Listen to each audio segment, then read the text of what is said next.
नमस्ते प्यारे बच्चों। Welcome to Namdo classes.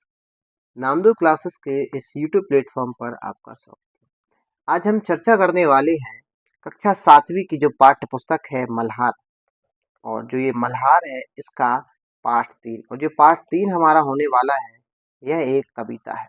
क्या है प्यारे बच्चों? यह एक कविता है और इसको लिखा है बहुत ही प्रसिद्ध कवि अयोध्या सिंह उपाध्याय ने। किसने लिखा है इसको प्यारे बच्चों? अयोध्या सिंह उपाध्याय ने इसको लिखा है। चलिए, तो हम बहुत अच्छे तरीके से इस कविता को समझेंगे, क्योंकि जो कविताएं होती हैं उनकी कई विशेषताएं होती हैं। तो आज जो ये कविता होने वाली है हमारी फूल और कांटा, इसका हम जो ये भावार्थ होने वाला है इसको बहुत अच्छे तरीके से समझेंगे। और आप पूरा वीडियो ध्यान से देखें तो आपको वीडियो की समझ विकसित होगी। चलिए स्टार्ट करते हैं आज के हमारे वीडियो। तो पहला हम देखें, यहाँ पे लिखा है जन्म लेते जगह में एक ही पौधा उन्हें है पालता। तो इसमें कवि जो हमारे अयोध्या सिंह उपाध्याय हैं, इसमें फूल और कांटा कविता में बता रहे हैं हमें कि जो फूल और कांटा है, जो फूल और कांटा है प्यारे बच्चों, ये एक ही जगह पे जन्म लेते हैं। क्या बोल रहे हैं वो? जो फूल और कांटा है वो एक ही जगह पे, एक ही जगह से, एक ही पौधे पर से जन्म लेते हैं। एक ही पौधे और एक ही जगह से, एक ही जगह से और एक ही पौधे से वो जन्म लेते हैं, और एक ही पौधा उन्हें पालता है। क्या बोल रहे हैं? एक ही पौधा उन्हें पालता है। इसका मतलब ये हुआ कि यह एक जैसे वातावरण में पलते हैं। कौन? फूल और कांटे। एक जैसा इन्हें वातावरण यहाँ पे मिलता है। ठीक है, नेक्स्ट। रात में उन पर चमकता चांद भी एक ही सी चांदनी है डालता। क्या बोल रहे हैं?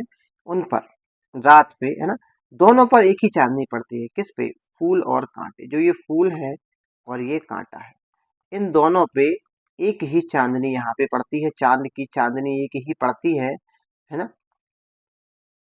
तो यहाँ पे ये बताने चाह रहे हैं कि इनको जीवन में, इनको जो संसाधन मिलते हैं, जीवन में इनको जो संसाधन मिलते हैं, किसको? फूल और कांटे को। ये कैसे होते प्यारे बच्चों? ये एक ही होते हैं। क्या होते हैं जी? एक ही इनको संसाधन यहाँ पे मिलते हैं। ठीक है, अगला देखते हैं। मेह। मेह मतलब होता है प्यारे बच्चों यहाँ पे बारिश या वर्षा। मेह मतलब क्या होता है प्यारे बच्चों? यहाँ पे होता है मेह मतलब वर्षा।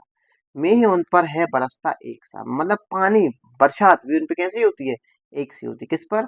फूल और कांटे पर। एक सी उन पर हवाएं हैं भाई। हवाएं मतलब क्या होता है प्यारे बच्चों? हवाएं मतलब होता है एयर, वायु, है ना। और उन पे हवाएं भी क्या होती हैं? एक भी होती है। फिर भी इतनी कंडीशन होने के बाद भी दोनों का स्वभाव कैसा होता है? अलग अलग। स्वभाव कैसा होता है?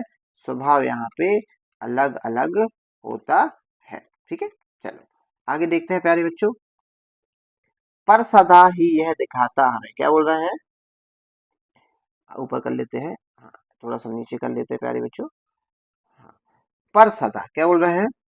पर सदा ही यह दिखाता हमें ढंग उनकी एक से होती नहीं। क्या बोल रहे हैं? सदा मतलब होता है, आपको जानना पड़ेगा, सदा मतलब होता है हमेशा, ऑलवेज। सदा मतलब क्या होता है प्यारे बच्चों? हमेशा।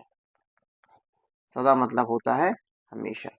तो ढंग मतलब होता है तरीका। ढंग मतलब क्या होता है? यहाँ पे देखो, तरीका। ढंग मतलब होता है तरीका। चलो देखते हैं, यहाँ पे कवि बोलना चाह रहे हैं हमें हमेशा यही देखने को मिलता है। क्या कह रहे हैं? हमें हमेशा यही देखने को मिलता है कि समान परिस्थितियों में, है ना, समान परिस्थिति। परिस्थिति मतलब क्या होता है? परिस्थिति मतलब स्थिति, है ना। समान परिस्थितियों में, समान परिस्थितियों में पलने के बावजूद, है ना, उनका जो व्यवहार होता है, किनका? फूल और कांटे का, कैसा होता है? अलग अलग होता है। चलो अगला देखेंगे। छेद कर। छेद कर मतलब क्या होता है प्यारे? जो छेद मतलब होता है चोट पहुंचाना। जैसे अगर कहते नहीं यार, कांटे से छिद गए हम, कांटे छिद गए, मतलब चोट पहुंच गई हमें, चोट पहुंचाना, है ना। छेदना मतलब क्या होता है? जो छेद कर मतलब चोट पहुंचाना। छेद कर कांटा किसी की उंगलियां फाड़ देता है किसी का बरबसन। अब यहाँ पे देखो प्यारे बच्चों, बसन मतलब होता है कपड़ा। बसन मतलब क्या होता है? कपड़ा। ध्यान रखना, ये यहाँ पे कपड़ा का क्या है? पर्यायवाची है बसन, है ना। कपड़ा का पर्यायवाची, सिनोनिम से। मतलब क्या करता है? कांटा दूसरे को चोट पहुंचाता है। जो कांटा है वो दूसरों को क्या कहता पहुंचाता है? चोट पहुंचाता है, और उनके शरीर को नुकसान पहुंचाता है, उनके कपड़े भी फाड़ देता है। आगे देखें। प्यार डूबी तितलियों का पर कतर, भोर का है भेद देता श्याम तन।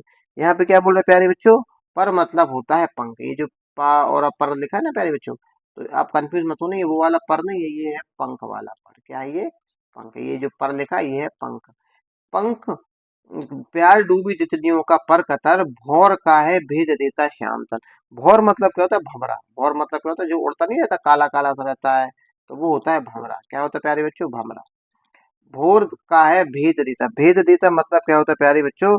भेदना मतलब क्या होता है? घायल करना। भेदना मतलब क्या होता है? घायल करना। आप शब्दार्थ लिखते जाना है ना। घायल करना श्याम। श्याम तन मतलब होता है काला शरीर। श्याम मतलब क्या होता है? काला। काला। तन मतलब क्या होता है? शरीर। चलो तो देखते हैं प्यारे बच्चों, यहाँ पे क्या बताने की कोशिश कर रहे हैं। तो कांटा जो होता है तितलियों के कोमल कोमल जो उनके पंख होते हैं, नाजुक नाजुक जो उनके पंख होते हैं, उनको काट देता है या उनको कतर देता है। और भंवरा का जो काला शरीर होता है ना, उसको भी क्या करता है? घायल कर देता है, नुकसान पहुंचा देता है। आगे देखो। फूल लेकर तितलियों को गोद में, भौर को अपना अनूठा रस पिला। जो फूल, अब यहाँ पे क्या बोल रहे हैं? फूल लेकर तितलियों को गोद में। जो हमारे प्यारे बच्चे फूल होते हैं, है ना। यहाँ पे सबसे पहले तो आप शब्दार्थ लिख लो। अनु शब्दार्थ लिख लो पहले तो। भोर। यहाँ पे फूल लेकर तितलियों को गोद। गोद मतलब क्या होता है? गोद तो आप समझते हो। अनूठा मतलब होता है अद्भुत। अनूठा मतलब क्या होता है प्यारे बच्चों? अद्भुत। अनूठा मतलब होता है अद्भुत। तो देख लो प्यारे बच्चों, फूल लेकर, तो यहाँ पे क्या बता रहा है? इसके जो विपरीत अगर हम बात करें फूल की, तो फूल क्या करता है? प्रेम से, प्यार से भरे हुए होते हैं। जो फूल होते हैं वो क्या होते हैं? प्रेम से भरे होते हैं। और तितलियों को अपनी गोद में लेके और भंवरों को अपना अनूठा रस पिलाते हैं। कौन प्यारे बच्चों? फूल। तो यहाँ पे फूल की विशेषता बताई जा रही है। आगे देखें। निज सुगंधों, ओ। ओ जो है ना, ओ यहाँ पे और है। ओ मतलब, ओ मतलब है और। निज सुगंधों और निराले रंग से, है सदा देता कली सी खिला। यहाँ पे निज मतलब होता है अपना। लिखते जाना प्यारे बच्चों शब्दार्थ। निज मतलब होता है अपना, और सुगंध मतलब होता है खुशबू। सुगंध मतलब क्या होता है? आप तो समझते हो, ये होता है खुशबू। सुगंध मतलब होता है खुशबू। निराले मतलब होता है अनोखे। निराले मतलब क्या होता है प्यारे बच्चों? अनोखे। सदा मतलब होता है सदैव। सदा मतलब क्या होता है? सदैव। और प्यारे बच्चों, कली मतलब होता है अंकुर, है ना। कली जब कली खिलती है ना, अंकुरित होता है, तो क्या बोल रहे हैं यहाँ पे? फूल अपनी खुशबू से और अपने सुंदर रंगों से मन को प्रसन्न करता है, और वातावरण को क्या करता है? आनंदित करता है। कौन प्यारे बच्चों? फूल, है ना। तो यहाँ पे ये बताया गया है। चलो आगे देखते हैं प्यारे बच्चों, हम अपनी जो हमारा अगला पंक्ति होने वाली है ये। चलो पंक्ति हम अगली अगली है खटकता, है खटकता एक सबकी आंख में, दूसरा है सोहता सुर शीस पर। खटकता मतलब क्या होता है? चुभता, है ना। तो कहते नहीं यार तुम बहुत खटक रहे हो, तो चुभ रहे हो मतलब, है ना। चुभना, चुभता। खटकता मतलब क्या होता है? चुभता। एक सबकी आंख में, दूसरा है सोहता। सोहता मतलब होता है प्यारे बच्चों सुशोभित होना। क्या होता है? सुशोभित होना। सुशोभित होना, है ना।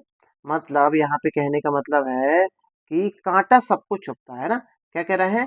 जो कांटा है ना, है कटकता एक सबकी आंख में, मतलब यहाँ पे ये कांटे के बारे में बताया गया है कि जो कांटा है सबकी आंखों में चुभता है। और दूसरा दूसरा मतलब क्या होता है? फूल, है ना। फूल सो होता है सुरशीस पर, मतलब क्या होता है? फूल देवताओं के सिर पर भी शोभा पाता है। अगला लास्ट लाइन हमारे देखेंगे, लास्ट पंक्ति। किस तरह कुल की बढ़ाई काम दे, जो किसी में हो बड़प्पन की कसर। तो इस पंक्ति सबसे अच्छी पंक्ति अगर मैं बोलूंगा, तो इस पूरे फूल और कांटा कविता की यही पंक्ति है। अगर देखो यहाँ पे किस तरह कुल, कुल मतलब होता है प्यारे बच्चों परिवार या वंश। क्या होता है? परिवार या वंश। बढ़ाई मतलब होता है सम्मान। बढ़ाई मतलब क्या होता है? सम्मान। उसके बाद जो किसी में हो बड़ापन, बड़ापन मतलब होता है महानता। तो प्यारे बच्चों, इस पंक्ति के माध्यम से कवि कहना चाह रहे हैं, अंत में कवि कहते हैं कि कुल या वंश की महानता तभी मायने रखती। क्या बोल रहे हैं? जैसे कुल या हो गया या वंश हो गया, उसकी जो महानता है, महानता मतलब बड़प्पन, महानता तभी मायने रखती है। क्या बोल रहे हैं? कुल या वंश की महानता तभी मायने रखती है जब व्यक्ति में स्वयं महानता हो। क्या बोल रहे हैं? जब व्यक्ति में क्या हो? स्वयं महानता हो। तो यहाँ पे ये बोला गया है, या दूसरे शब्द में हम ये कह सकते हैं कि अच्छे कुल में जन्म ले लेना पर्याप्त नहीं है। अच्छे परिवार या अच्छे वंश में जन्म लेना जन्म ले लेना पर्याप्त नहीं है। जब तक आपके गुण अच्छे नहीं है, या आपके गुण या आपके कर्म अच्छे, मतलब आपके कर्मों से ही सब कुछ जाना जाता है।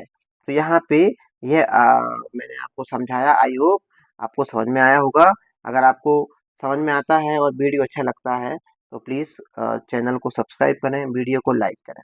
धन्यवाद।